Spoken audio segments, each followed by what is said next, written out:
Muy buenas noches, televidentes del Caribe colombiano y de toda Colombia. Bienvenidos a su programa de opinión Consultorio Jurídico. En esta oportunidad vamos a hablar de el derecho deportivo. Para ello tenemos como invitado a un abogado con maestría internacional en el derecho del deporte, el doctor Andrés Felipe Guapacha. Doctor Guapacha, bienvenido a Consultorio Jurídico. Muchas gracias por aceptar nuestra invitación. Víctor Julio, muchas gracias a ti, gustoso de atenderla. Dentro de la presentación hay dos cosas a las que me gusta hacer referencia. Primero, el paso previo que tuve por el fútbol profesional durante 12 años de mi vida y que también soy docente universitario. En primer lugar, queremos preguntarle, saber su opinión sobre el tener ahora en Colombia un ministro del deporte, ¿es una ventaja para el deporte en Colombia? Muy buena tu pregunta. Yo creo que la transformación del antiguo Coldeportes como departamento administrativo al ministerio es uno de los grandes logros de los últimos años en temas deportivos. Y que el ministro Lucena, que también fue un deportista de alto rendimiento, dirija esta cartera, creo que es una garantía de la representación que tiene que tener el deporte en un consejo de ministros, que es donde se discuten los temas presupuestales. Entonces, esto a todas luces es un gran avance para el deporte en Colombia y creo que se refrenda bien con el eslogan del ministerio, Colombia, tierra de atletas. Ese no es un secreto.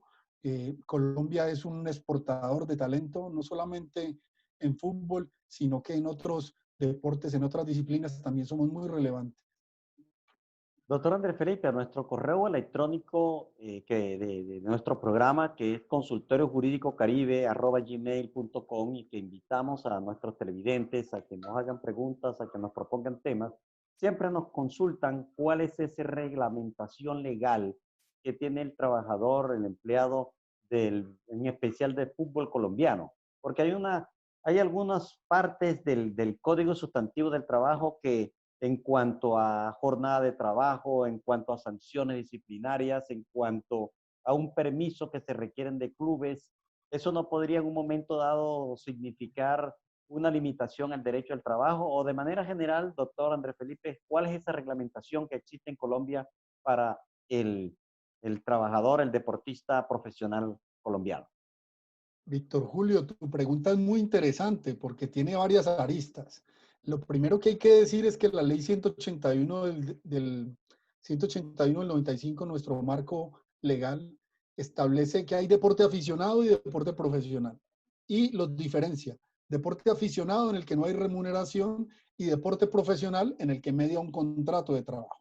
Dentro de ese orden de ideas, el fútbol, que es un deporte muy masificado en nuestro país, es el único que tiene esa conceptualización respecto de los contratos laborales.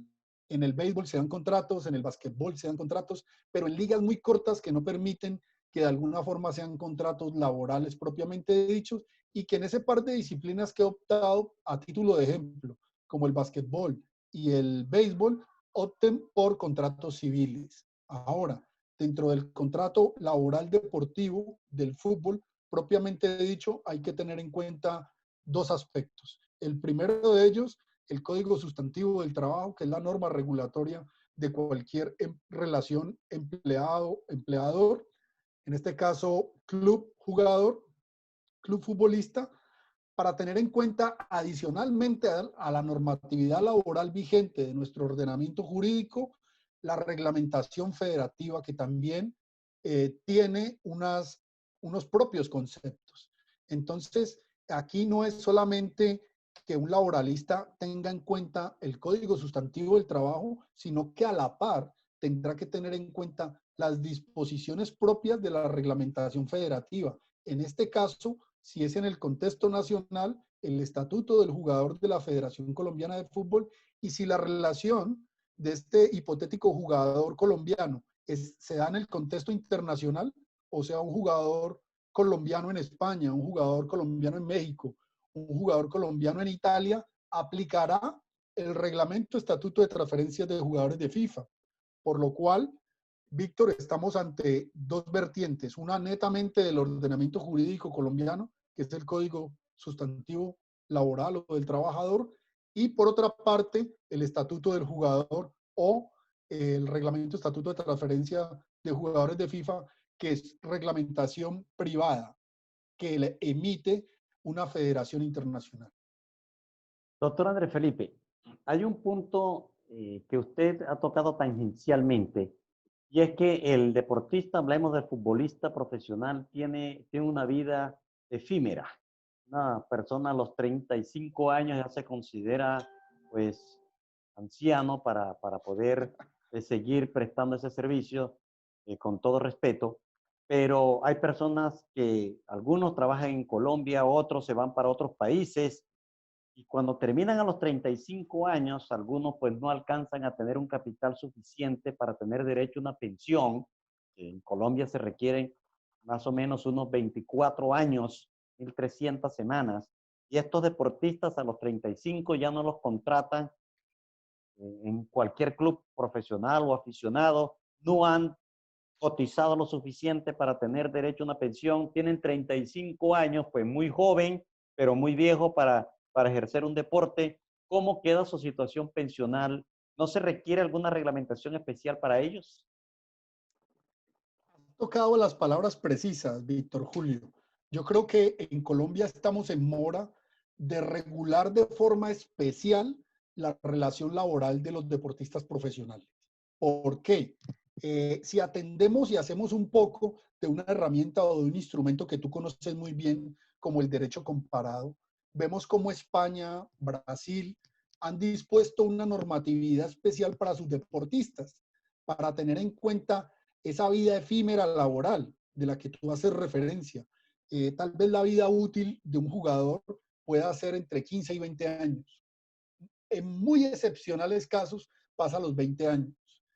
Entonces, aquí hay que tener unos criterios especiales porque son jugadores que cuando llegan a la élite del deporte, en este caso del fútbol, pues llegan a unos salarios o a unas remuneraciones estratosféricas. Pero no todos los deportistas o jugadores son de élite. La mayoría están en la media y si no en la baja, porque al comienzo de una carrera deportiva empiezan con un salario mínimo mensual legal vigente, luego pasan a una remuneración que puede ser un poco más alta. Cuando estamos hablando de un deportista de élite, estamos hablando de contratos de entre 20, 30, 40, 100 millones de pesos mensuales, lo cual obedece a un criterio especial, tanto que permita que el empleador utilice pues las figuras propias del ordenamiento jurídico y se dejen de utilizar figuras tan nefastas como la doble contratación. Todavía se usa que contratan a un deportista por un salario básico a efectos de liquidar la seguridad social y el resto por publicidad, que es una práctica que ha sido proscrita o restringida por la jurisprudencia. Y entonces, ¿por qué no, de alguna forma, nos sinceramos o transparentamos la operación y reglamentamos el desarrollo de esta relación en un marco especial?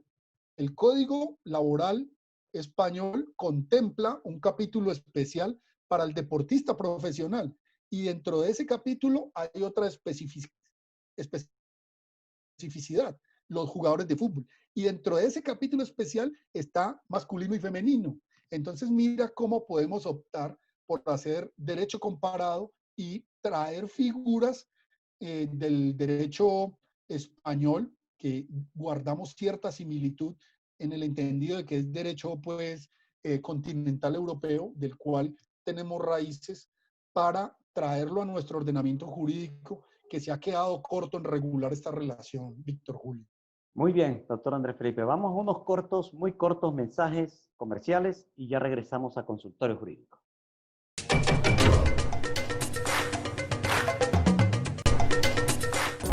En GESELCA hay una fuerza muy poderosa que nos mueve a creer que todo es posible. Es la energía que viene de los corazones de la gente, que como nosotros enfrenta grandes desafíos para alcanzar sus sueños. GESELCA, energía que construye futuro. Transelca transporta la energía del Caribe colombiano.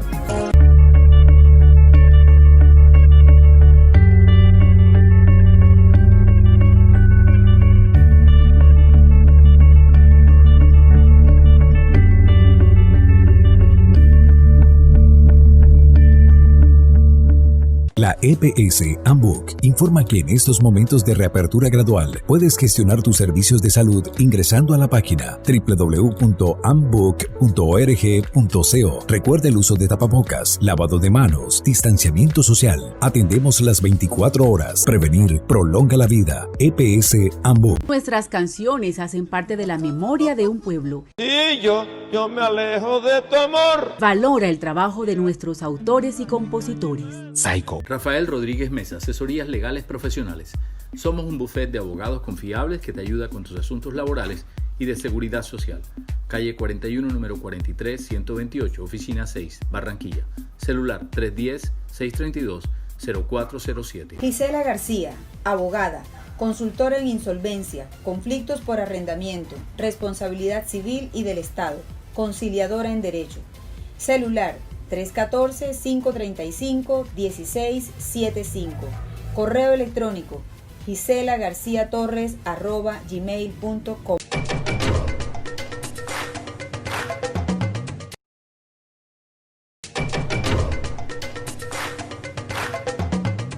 Regresamos a Consultorio Jurídico conociendo la reglamentación sobre el deporte en Colombia. Nos acompaña nuestro invitado, el doctor Andrés Felipe Huapacha. Doctor Andrés Felipe, hablemos un poco sobre el fútbol femenino, que todavía no ha tenido una aceptación plena y además pues podría tener algunas restricciones o algunas limitaciones por razón del hecho natural de la maternidad. Pues la mujer, por razón de ser mujer y por razón de la maternidad, debe ser protegida, pero en este deporte, como es el fútbol, ¿cómo podríamos armonizar ese derecho del trabajo que tienen las mujeres y ese deporte pues tan brusco, si podríamos utilizar esa palabra, para manejar ese tema? Víctor Julio, primero déjame felicitarte porque has elegido unas muy buenas preguntas para darle desarrollo a esta charla. Respecto del fútbol femenino y su relación con el contexto laboral, FIFA se ha empecinado. Creo que es de las cosas en las que no da vuelta atrás en desarrollar el fútbol femenino. Y tiene varios programas como Evolution o Forward, que son disposiciones monetarias muy fuertes para fortalecer la relación laboral deportiva de las jugadoras de fútbol, en las que hay que tener en cuenta otro contexto igualmente especial. ¿Como cuáles? Como que las mujeres pues tienen la posibilidad divina de dar a luz y dar vida. Y entonces, hace poco, FIFA emitió una circular de cómo se iba a regular la relación laboral deportiva de una jugadora, una futbolista, en el sentido de que cuando entre en estado de gravidez o en estado de embarazo, ¿cómo va a ser regulada esa relación? Porque pues FIFA está amparando y dando garantías a esta deportista para que con ocasión de su embarazo pues no vaya a ser despedida. Porque FIFA también le da una preferencia o una relevancia por encima de sus reglamentos al ordenamiento jurídico laboral de cada país donde se desarrolle la relación contractual. Entonces, básicamente lo que está haciendo FIFA es promoviendo el fútbol femenino de la mano de que pone unos instrumentos como las circulares y las modificaciones al reglamento estatuto de transferencia de jugadoras para amparar las garantías de las jugadoras de fútbol en el marco de una liga profesional, que estamos en mora de estructurar una liga, pero no una liga de 2 meses, ni una liga de 3 meses. A lo que quiere ir FIFA es a una liga permanente de doble, ¿por qué no? Doble competición en un año, por lo cual tendrían que tener vínculo contractual a lo largo de todo el año. Doctor Andrés Felipe, dentro del tema del deporte, hablamos un poco sobre las categorías que tenemos en Colombia, que tenemos la A, que tenemos la B, pero parece, usted que es el experto, aclárenos, cómo la C o esas categorías que existen en otros países, ¿por qué no la tenemos entre nosotros? ¿Es muy difícil hacer reglamentación? ¿O qué ha pasado que no tengamos nosotros aquí otras categorías y solamente pues estamos prácticamente solamente con la A y con la B?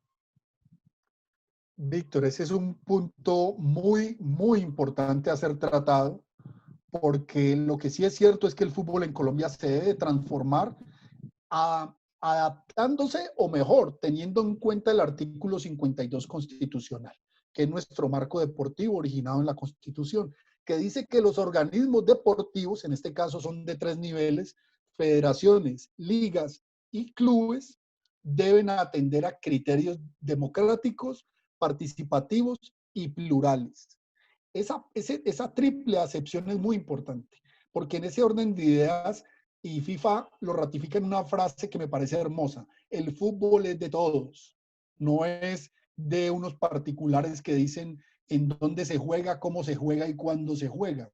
No, aquí y desde hace mucho tiempo FIFA ha procurado que las decisiones al interior de las federaciones sean tomadas de forma plural. Y cuando dice de forma plural, deben de ser tomadas de la mano de las diferentes ligas, los clubes aficionados, los clubes profesionales, árbitros, directores técnicos. Mira cuántos actores hay dentro del fútbol para tomar decisiones. Y en Colombia, de conformidad con los estatutos de la Federación Colombiana de Fútbol, las decisiones solamente las toman 2 actores, que son los 36 clubes de fútbol profesional y las 34 ligas de fútbol aficionado, que en mayor medida y en muchos casos pareciera no estar representando los intereses del fútbol aficionado, que hoy como exigencia hace que se reactive una competición que se añora, como la primera C, a la que tú haces referencia. Esa primera C daba la posibilidad de tránsito y de movilidad entre categorías para que un club aficionado permitiera, bajo la vía del mérito deportivo, ascender a otras categorías, que no es ni más ni menos que lo que ocurre en Inglaterra, España, Italia, pero lleguemos al contexto de nuestro continente. Igualmente en Brasil, Argentina, Perú, Ecuador, Venezuela, tienen movilidad entre categorías, con lo cual se permite que un club de una categoría anterior, luego de su mérito deportivo, es decir, que transite por las categorías y gane esas competiciones, pueda acceder a la primera B o a la primera A, que es básicamente donde hay un monopolio en la competición en Colombia. Y doctor Andrés Felipe, ¿cómo podríamos incentivar que algunos departamentos que aparentemente no tienen tradición en el fútbol, como La Guajira, como los Llanos Orientales, podemos vincularlo, como dice usted, como dice la FIFA, un deporte de todos? Exactamente, esa frase me gusta mucho, Víctor Julio. Te cuento, y un poco también, como dice un amigo mío y compañero de oficina, sacando los abolengos. Soy el representante legal de la Asociación Colombiana de Clubes de Fútbol Aficionado, que se ha dado a la tarea de agremiar a los clubes de fútbol aficionado en Colombia. Y te puedo decir que en los Llanos Orientales, en La Guajira, se están haciendo procesos formativos exitosos que han permitido que jugadores colombianos hoy estén en Europa. El caso de Luis Díaz es un caso ejemplarizante de un jugador talentosísimo que está en el Porto y que muchos equipos de primer nivel hoy lo desean. Entonces, la formación en Colombia se está haciendo muy bien, no solamente en la costa Caribe, sino también en la costa Pacífica, en la zona centro, en la zona andina, en los Llanos Orientales hay procesos formativos realmente exitosos. Entonces, básicamente, no es un capricho solamente deportivo, esa exigencia de que haya primera C, sino que también, Víctor Julio, es un tema social. Nuestros jóvenes de 20 años se están quedando sin una competición. Y hoy, a los 20 años, al inicio de su adultez, los estamos frustrando diciéndoles que están viejos para el fútbol si ya no están en el fútbol profesional, que se restringe a 2 categorías, A y B, y a un universo de 1080 jugadores, que es muy poquito, Víctor Julio. Básicamente la propuesta de que haya una primera C y otras categorías como cuarta y quinta articuladas, lo que permitirán es el aumento del universo de jugadores, la posibilidad de reactivar la economía de ciudades intermedias, Víctor Julio. Nosotros presentamos a la Federación y a DIMAYOR un proyecto que contempla que hay más de 275 estadios en todo el país. ¿Y por qué no darles competición, Víctor Julio? En el entendido de que si hay competición en ciudades intermedias, pues hay utilización de transporte terrestre y aéreo, hay turismo deportivo, hay transmisión de los partidos vía televisión, streaming o radio, hay la venta de las ventas ambulantes alrededor de una competición de las cuales mucha gente vive. Entonces es un tema de reactivación económica post-COVID que vamos a tener que tener en cuenta, Víctor. Claro, muy importante en estos momentos. O sea, no solamente pensar en otros aspectos económicos, sino que a través del deporte del fútbol podríamos incentivar la economía. Vamos, doctor Andrés Felipe, a unos cortos, muy cortos, mensajes comerciales y regresamos a Consultorio Jurídico.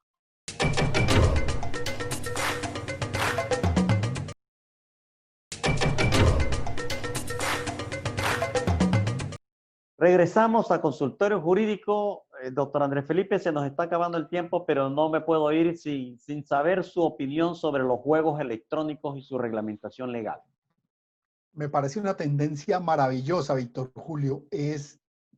Considero lo que primero te digo que es una tendencia deportiva, o sea, son un deporte para mí, en mi humilde opinión o criterio, son un deporte, deberían de ser considerados como un deporte, y ese es un estudio que hoy está haciendo el Ministerio del Deporte para darle reconocimiento deportivo porque actualmente no lo tiene. Y también hay que decir de forma breve, porque entiendo los espacios, que es la única manifestación deportiva que ha crecido exponencialmente en pandemia. O sea, hay mucho consumo de deporte electrónico, porque hay que entretener a nuestros niños y adolescentes, y ese ha sido un camino en la virtualidad y la utilización de las tecnologías de la información que ha permitido que esta manifestación crezca, Víctor Julio.